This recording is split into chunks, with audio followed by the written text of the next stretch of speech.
حشر تک جاری رہے گا فیض مرشد آپ کا،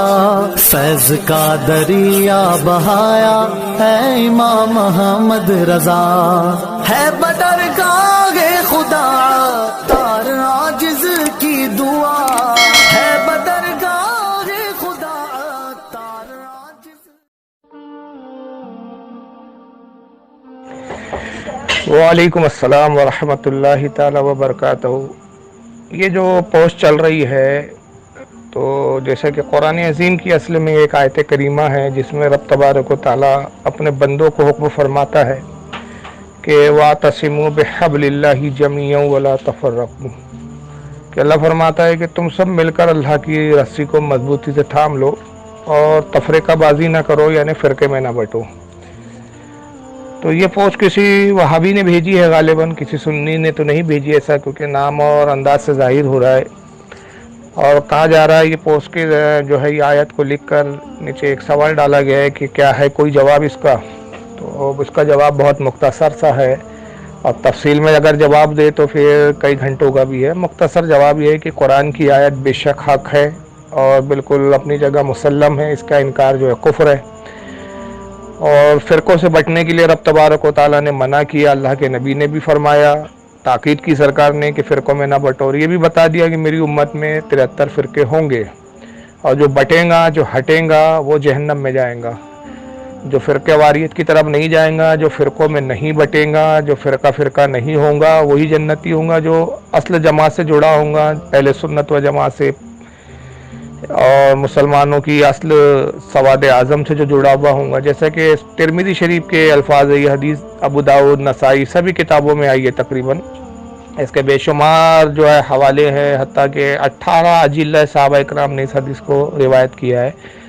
کہ آقا نے فرمایا کہ ان بنی اسرائیل تفرقت علی 72 ملہ،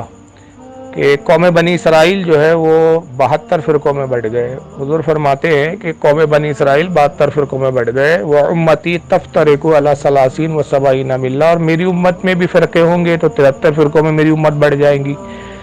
کلہم فی النار، تمام فرقے جو ہوں گے، جو فرقہ واریت کی طرف جائیں گا، جو فرقے ہوں گا وہ جہنم میں جائیں گا، الا ملۃ واحدہ، صرف ایک جماعت ہوں گی جو حق پر ہوں گی اور جنتی ہوں گی۔ قالوا من ہی یا رسول اللہ، اللہ کے نبی سے صحابہ نے عرض کیا، اللہ کے نبی جنتی جماعت کی نشانی کیا ہوں گی؟ قال ما انا علیہ واصحابی، آقا نے کہا جس پر میں اور میرے صحابہ ہوں گے، یعنی جس عقیدے پر میں اور میرے صحابہ ہے وہ عقیدے کو جو تھامے ہوئے جماعت ہوں گی وہی حق جماعت ہوں گی۔ تو اب جو کہہ رہا ہے کہ اس کا کیا جواب ہے کہ اللہ فرما رہا ہے کہ فرقوں میں نہ بٹو، تو اس کا جواب بہت شارٹ کٹ میں بھی دے رہا ہوں، انشاءاللہ اللہ نے چاہا تو اس پہ تفصیلی میں جواب ریکارڈ کروں گا۔ حالانکہ اس موضوع پر میری کئی تقریریں 3-3 4-4 گھنٹے کی ہے، اگر آپ نیٹ پہ تھوڑا سرچ کریں تو آپ کو وہ ساری تقریریں مل جائیں گی، لیکن فی الحال بار بار آپ مطالبہ کر رہے ہیں تو مختصر سا جواب ہے کہ جب اللہ کہہ رہا ہے فرقوں میں نہ بٹو، تو اس کا بس سیدھا سا جواب یہ ہے کہ جو فرقوں میں بٹیں گا وہ جہنم میں جائیں گا، اگر جن کو جنت میں جانا ہے تو اپنے پہلے والے جنتی فرقے کی طرف آنا پڑے گا، اور جنتی فرقہ وہی ہے کہ جس میں اولیاء اکرام ہے، جنتی فرقہ وہی ہے جس میں صحابہ اکرام ہے، جنتی فرقہ وہی ہے جس پر تابعین الزام رہے، تبع تابعین رہے، ائمہ مجتہدین رہے، وہ جنتی فرقہ جیسے قرآن خود کہتا ہے اہدنا الصراط المستقیم، اے اللہ ہمیں سیدھا راستہ چلا۔ یہ بندوں کو دعا تعلیم کی جا رہی ہے کہ دعا کرو کہ اے اللہ ہمیں سیدھا راستہ چلا، صراط الذین انعمت علیہم، ان لوگوں کے راستے پر چلا جن پر تو نے انعام نازل کیا۔ تو انعام جن پر نازل ہوا وہ رسول اللہ کی، انبیاء کی ذات ہے، رسول کی ذات ہے۔ جن پر انعام اللہ نے نازل کیا وہ صحابہ کی جماعت ہے، تابعین کی جماعت ہے، تبع تابعین کی۔ تو جتنے آج دیوبندی ہو گئے ان کو چاہیے کہ وہ پیچھے اپنے پرانے دور میں لوٹ آئے۔ جو دیوبندی بن گئے وہ فرقہ ہو گئے، جو اہل حدیث بن گئے وہ فرقہ ہو گئے، جو شیعہ ہو گئے وہ فرقہ بن گئے، جو جماعت اسلامی بنا بیٹھے وہ فرقہ ہو گئے۔ ان کو چاہیے کہ پیچھے لوٹے، اور پیچھے لوٹنا یہ ہے کہ جتنے آج دیوبندی ان سے پوچھو کہ آپ کے ابا کون تھے تو کہتے ہیں ہمارے ابا بھی جو ہے وہ سنی تھے پہلے۔ بھائی سنی کیا تھے تو کہتے بھائی وہ بھی مزاروں پہ بھی جاتے تھے، فاتحہ بھی دیتے تھے، بزرگوں کو مانتے بھی تھے، اماموں کی تقلید بھی کرتے تھے۔ تو آج جو اماموں کی تقلید کا انکار کر رہے ہیں، مزاروں پہ جانے کو جو شرک بول رہے ہیں، نذر و نیاز فاتحہ کو جو بدعت کہہ رہے ہیں، یہ نئے فرقہ ہے، یہ نئی بات ہے، کیونکہ ان کے باپ دادا خود یہ باتیں نہیں کرتے تھے، یہ خود نئے فرقہ ہے۔ تو اللہ انہی سے مخاطب کر رہا ہے کہ فرقوں پہ بٹے کیوں ہو؟ جو صحابہ کا طریقہ ہے میرے نبی کے، جو میرے اولیاء کا طریقہ ہے، جو میری امت کے اماموں کا طریقہ ہے، اس پر آ جاؤ۔ اور اس پر تو بارہا وہابی سے کہا جاتا ہے اور بارہا کہا جاتا ہے، اور انشاءاللہ قیامت تک ہم کہتے رہیں گے۔ وہ یہ کہ اگر تمہارا دعویٰ یہ ہے کہ تم فرقہ نہیں ہو تو اس پر جب چاہو آپ بیٹھ جاؤ، مناظرہ کر لو اور مناظرے میں ثابت کر دو۔ ہم ثابت کریں گے انشاءاللہ کہ ہمارا عقیدہ وہی ہے جو صحابہ کا عقیدہ تھا، ہمارا وہی عقیدہ ہے جو تابعین کا عقیدہ تھا، ہمارا وہی عقیدہ ہے جو تبع تابعین کا تھا۔ انہی منہج اور انہی عقیدے پر ہم قائم ہیں، انہی اماموں کے طریقے پہ ہم چل رہے ہیں، ان کو اپنا بزرگ اور امام مان رہے ہیں جن کے ذریعے ہم تک اسلام پہنچا ہے۔ 1400 سال سے جو اسلام ان کے ذریعے جو ہے سلسلہ بہ سلسلہ ہم تک آ رہا ہے، ہم اسی کڑی اور اسی سلسلے میں جڑے۔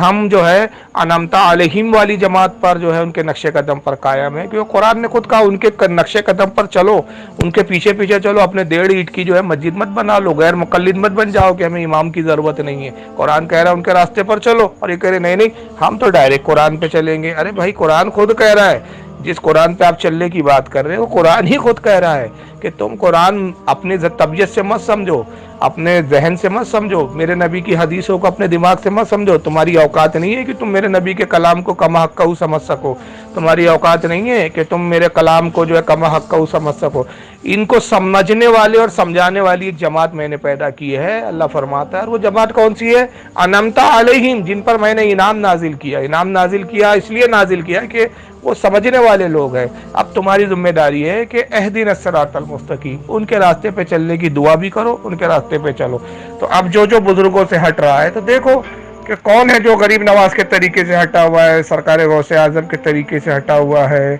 حضرت امام اعظم ابو حنیفہ اور امام شافعی امام مالک، اور ان میں سے کسی کو نہیں مانتا ہے، صحابہ کو نہیں ماننے کے لیے تیار، ڈائریکٹ خود کہتا ہے اسلام کو میں سمجھوں گا، تو وہ اصل میں جو ہے فرقہ بن گیا ہے، اس نے اللہ کی رسی کو چھوڑ دیا ہے۔ اور اس کی تفسیر میں امام جلال الدین سیوطی رحمۃ اللہ علیہ در منصور میں حضرت امام جعفر صادق کا قول بھی نقل کرتے ہیں کہ امام جعفر صادق فرماتے ہیں کہ قرآن میں اللہ جو فرماتا ہے کہ وَاعْتَصِمُوا بِحَبْلِ اللَّهِ جَمِيعًا وَلَا تَفَرَّقُوا،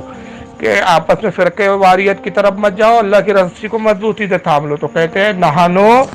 حبل اللہ، ہم اللہ کی رسی، ہم اہل بیت، نہانو اہل بیتی حبل اللہ، ہم اہل بیت اللہ کی رسی ہے۔ تو اہل بیت کو کون چھوڑ رہا ہے وہ دیکھیے، آج تو نبی کی اولادوں کو لوگ لعن طعن کرتے ہیں اور یزید کو تھامے ہوئے ہیں۔ اہل حدیث پوری جماعت جو اہل حدیث اپنے آپ کو کہتی ہے، حدیث کی آڑ میں انہوں نے اپنا باپ جو ہے یزید کو بنا رکھا ہے، اہل بیت کو چھوڑ دیا، صاحب اہل بیت پہ لعن طعن کرتے ہیں۔ تو امام جعفر تو خود کہتے ہیں کہ یہ جو اللہ کی رسی وہ اہل بیت ہے، اللہ کی رسی قرآن عظیم ہے۔ بعض تفسیروں میں آیا اللہ کی رسی سنت رسول ہے، بعض تفسیروں میں آیا کہ اللہ کی رسی دین اسلام ہے۔ اس کو جنہوں نے تھاما ہے وہ فرقوں میں نہیں بٹے۔ اور اب جو نئے جو فرقے بن رہے ہیں، نئی جماعتیں، آپ اپنے دادا سے پوچھئے انہوں نے کبھی تبلیغی جماعت کا نام سنا تھا؟ اپنے دادا سے آپ پوچھئے کیا انہوں نے کبھی اہل حدیث فرقے کا نام سنا تھا؟ سب سنی اور اہل سنت کہلاتے تھے، ایک ہی فرقہ تھا پرانا، 2 ہی فرقے کہلاتے تھے، سنی شیعہ۔ سنی شیعہ کے علاوہ تیسرا فرقہ سنائی نہیں دیتا تھا۔ اب جتنے نئے نام آ رہے ہیں تو یہ نئے نام ہی بتا رہے ہیں ان چیزوں کو، اور نئے نام ہی اس بات کی طرف اشارہ کر رہے ہیں، اور اس بات کی دلیل ہے کہ یہ جتنے نئے آئے ہیں یہ فرقہ ہو گئے ہیں۔ یعنی معاملہ یہ ہے الٹا چور کوتوال کو ڈانٹے، جو خود فرقہ ہو گیا وہ دوسروں کو کہہ رہا ہے فرقوں میں مت بٹو۔ تو اس کا تفسیر یہی ہے کہ اللہ کے بندے جو تو چھوڑ کر نکلا ہے واپس اپنے جگہ پر آ جا، اپنے مرکز کی طرف لوٹا، تاکہ تو بھی جنت میں ہو جا، کیونکہ حضور نے کہا میری امت میں جو ہے فرقے ہوں گے تو 72 جہنم میں جائیں گے، یعنی بعد میں ہوں گے۔ کہا حضور نے یہ نہیں کہا تھا کہ میرے زمانے میں فرقے ہو گئے۔ اب اگر کوئی جاہل اس پر بھی گیا کہے کہ صاحب بریلوی بھی تو فرقہ ہے، تو معاف کرنا، بریلوی کوئی فرقہ نہیں ہے، یہ تو تم نے چڑھانے کے لیے ہم کو بریلوی بولا ہے۔ ہم اہل سنت و جماعت ہے، اور اعلیٰ حضرت کی طرف تم جو نسبت کر کے کہتے ہو تو اعلیٰ حضرت کو ہم اس لیے مانتے ہیں کہ جس زمانے میں تمہارے جیسے فرقے بن رہے تھے، تمہارے باپ دادا نئے فرقے بنا رہے تھے، تو اعلیٰ حضرت نے صحیح اسلام پیش کیا، صحیح اسلام کی تعلیمات پیش کی، اور اعلیٰ حضرت نے وہ عقائد پیش کیے جو اللہ رسول اور صحابہ نے ہم کو بتائے تھے، ان عقیدوں کو کتابوں کی شکل میں جمع کر دیا۔ اس بنیاد پر ہم اعلیٰ حضرت کا احترام اور عزت کرتے ہیں کہ ہم اعلیٰ حضرت کی کتابوں سے سمجھ پاتے ہیں کہ رسول اللہ نے کیا عقیدہ دیا ہے، صحابہ نے کیا عقیدہ دیا ہے۔ تو بریلویت کوئی فرقہ نہیں ہے، بلکہ ہم اہل سنت و جماعت ہیں، اور اس کے لیے ہم باقاعدہ دعویٰ کرتے ہیں کہ جو اگر تم لفظ اعلیٰ حضرت کی طرف نسبت کر کے، بریلوی کی طرف نسبت کر کے رضا خانی، بریلوی یہ سب بولتے ہو، تو ہم کہتے ہیں جب تمہیں شوق ہو تو آ کے سامنے بیٹھ جاؤ، اور کاندھے سے کاندھا ملا کے جب چاہو ہم جو ہے اہل نقطہ دار سے ہمارا جو ہے چیلنج ہے ہم ان کو، جب چاہو بیٹھ جاؤ، اور بیٹھ کے دیکھ لو کہ اعلیٰ حضرت نے جو عقیدہ بیان کیا ان کا عقیدہ کیا خود ساختہ ہے؟ ایسا کوئی عقیدہ پیش کر دو جس کی تائید میں قرآن نہ ہو، حدیث نہ ہو، صحابہ کی جماعت کا نہ ہو، یا کسی امام کا قول نہ ہو۔ اعلیٰ حضرت نے خدا کی قسم جو کچھ کہا یا تو قرآن سے کہا، حدیث سے کہا، صحابہ کے طریقے پہ سے کہا، یا اماموں کے اقوال بیان کیے۔ تو اعلیٰ حضرت خود اس پر گامزن تھے، اس آیت کے مصداق تھے، انعمت علیہم، اے اللہ میں ان کے راستے پر چلا جن پر تو نے انعام نازل کیا۔ تو فرقہ واریت کی بات وہ لوگ کرتے ہیں، فرقہ وہ ہو گئے ہیں جو جماعت اسلامی بن گئے، فرقہ وہ ہے جو اہل حدیث بن گئے، اور اہل حدیث میں بھی پھر 32 ہے بھائی، ایک دو نہیں ہے، معاف کرنا، 32 ہے۔ اور اگر کوئی جاہل کہے کہ حنفی، شافعی، مالکی یہ بھی فرقے، معاف کرنا، یہ فرقے نہیں ہیں، یہ فقہ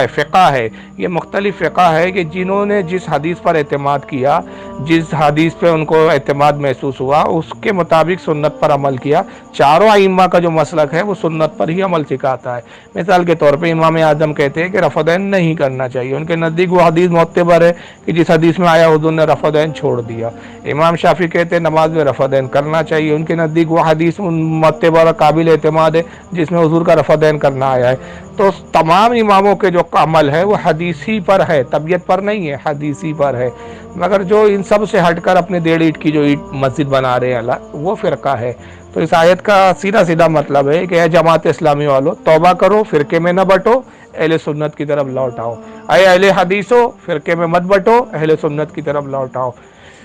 اے دیوبندیوں، فرقوں میں نہ بٹو، دیوبند کے یہ باطل نظریات کو چھوڑ دو، یہ نبی کی توہین کرنا بند کر دو، یہ صحابہ کی گستاخیاں بند کر دو، یہ بزرگوں کا مذاق اڑانا بند کر دو، اہل سنت کی طرف لوٹ آؤ۔ جو اہل سنت کی طرف، اپنے پرانے طرف، دین کی طرف لوٹ آئیں گا، وہی اللہ کی رسی کو تھامنے والا ہے۔ اور جو پرانے طریقے کو چھوڑ کر، پرانے بزرگوں کو چھوڑ کر، پرانے اماموں کو چھوڑ کر، پرانے طریقے کو چھوڑ کر نیا طریقہ ایجاد کرے گا، وہی اللہ کی رسی کو چھوڑ کر ایک نیا فرقہ بنا رہا ہے۔ تو ایسے لوگوں سے ہمیں بھی بچنا ہے کہ جو فرقے میں بڑھ گئے۔ ہمیں اہل بیت کو تھامنا ہے، ہمیں صحابہ اکرام کو تھامنا ہے، ہمیں ائمہ مجتہدین کو تھامنا ہے، ہمیں بزرگان دین کو تھامنا ہے کہ دین انہوں نے ہم تک پہنچایا، اور یہ دین کو جتنا اچھے سے سمجھے اتنا ہم نہیں سمجھ سکتے۔ تو ہمیں دین ان کے ذریعے سمجھنا ہے، اپنی طبیعت سے نہیں، کیونکہ اگر یہ دین کے سمجھدار نہ ہوتے یا دین کے سمجھانے والے نہ ہوتے تو یہ امام نہیں ہوتے، پھر تو قوم میں ہر شخص امام ہو جاتا۔ امام ہوتا ہے بھائی، ایک امام ہوتا ہے قوم میں، باقی مقتدی ہوتے ہیں۔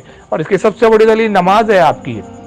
اسلام کا مزاج اور اسلام کا آپ نصب و ضبط دیکھیں کہ نماز فرض عین ہے۔ جب فرض میں اللہ نے یہ حکم نافذ کیا کہ اپنی منمانی طریقے سے عبادت مت کرو، امام کے پیچھے آ جاؤ۔ جب فرض میں، عبادت میں، جو عبادت سب سے اہم حصہ ہوتا ہے اسلام کا اور دین کا، اس میں اللہ نے آپ کو ایک امام کے پیچھے لا لیا، تو باقی معاملات میں جو اماموں کو چھوڑ رہے ہو کتنے بڑے جاہل۔ تو جو امام چھوڑ کر ہٹ جائے وہی فرقے والے ہوتے ہیں، اور جو امام کے ساتھ ہو وہ فرقے والے نہیں ہوتے۔ اور قرآن اسی کو یوں بھی کہتا ہے، اللہ فرماتا ہے یوم ندعو کل اناس بامامہم، حشر کے دن کو یاد کرو جب ہم تمہیں تمہارے پیشوا اور امام کے ساتھ بلائیں گے۔ امید ہے کہ یہ مختصر سی میرے بات آپ کو سمجھانے کی کوشش کی ہے مختصر طور پہ، اور امید ہے کہ آپ اس پہ مطمئن ہوں گے، ورنہ اس کی تفصیلات پھر حدیث اور قرآن کی روشنی میں، آیتوں اور حدیثوں سے پھر اتنی بیان کی جا سکتی ہے کہ اس کے لیے گھنٹوں چاہیے۔ واللہ عالم ثم رسول عالم۔